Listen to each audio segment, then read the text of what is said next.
je ne cesse de répéter depuis 3 ans, depuis que nous avons donné une nouvelle dimension à notre contribution à la représentation de la diversité, que si les médias ne veillaient pas à assurer dans leur programme, à assurer au micro, à assurer à l'antenne, une représentation de la société française telle qu'elle est, c'est-à-dire dans sa diversité, eh bien, il ne faudra pas s'étonner qu'un jour ou l'autre, une partie du public, et notamment les jeunes publics, s'éloignent de ces médias. Et donc il y va de l'avenir des médias, de la pérennité des médias audiovisuels. Rien que pour cela, ils doivent accomplir un travail en faveur de la diversité.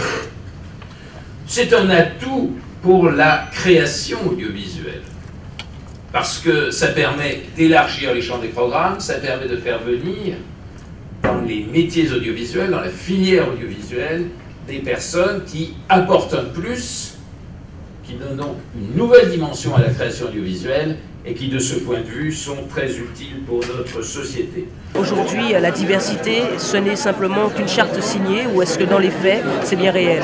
Ça doit rentrer dans les faits.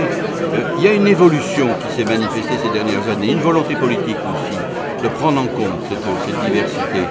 Mais avec la mondialisation, la crise, les problèmes de populisme qui se développent, j'ai très peur que ça ne soit plus une priorité, alors que c'est une nécessité absolue. Et il faut que dans ce domaine puisse exister dans les programmes, à l'antenne et chez les responsables des télévisions et de France Télévisions en particulier, une volonté de mettre en application toutes les recommandations qui ont été faites par le comité permanent de la diversité.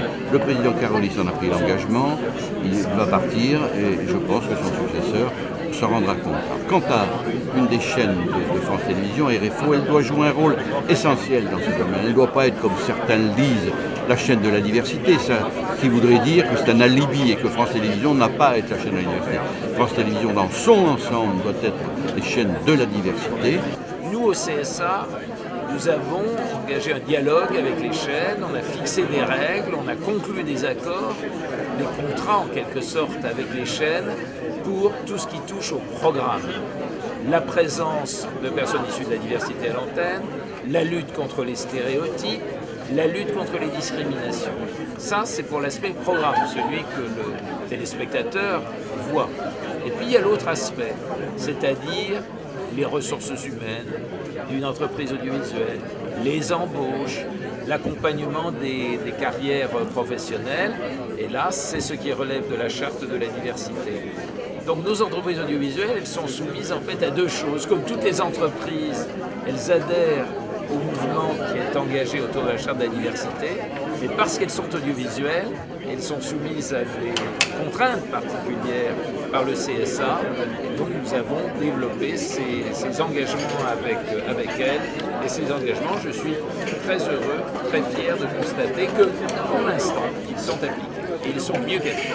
Alors aujourd'hui, on reste quand même dans un système de quotas finalement. Absolument pas. Pas de quotas. La Constitution française les interdit et en plus, ce n'est pas notre mentalité. Nous fixons des objectifs de progression. Nous disons voilà ce que vous avez fait, pas seulement sur le plan quantitatif, mais aussi sur le plan qualitatif, sur le plan de la nature des programmes. Vous prenez des engagements et surtout vous engagez à une clause de non-recul. Moi, entreprise audiovisuelle, je ne ferai pas moins cette année que ce que j'avais fait l'année précédente. Voilà l'engagement auquel nous les contraignons. Mais des quotas, il n'en est absolument pas question. Ce n'est pas possible en France. C'est un processus lent, mais c'est un processus régulier. Si on compare, si on fait un arrêt sur image entre la situation aujourd'hui et celle qui présidait il y a 10 ans, on peut dire, je crois, que la France a fait beaucoup de progrès.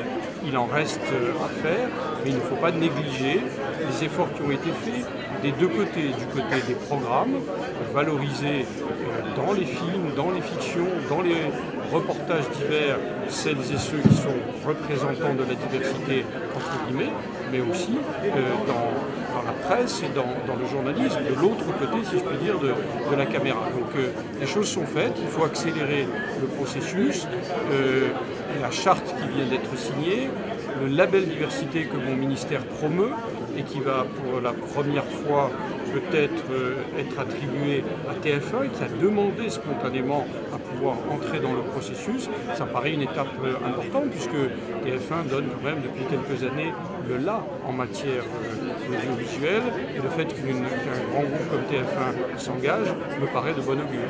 Vous avez parlé d'un certain nombre de sanctions éventuellement, mais la signature ce n'est qu'un début.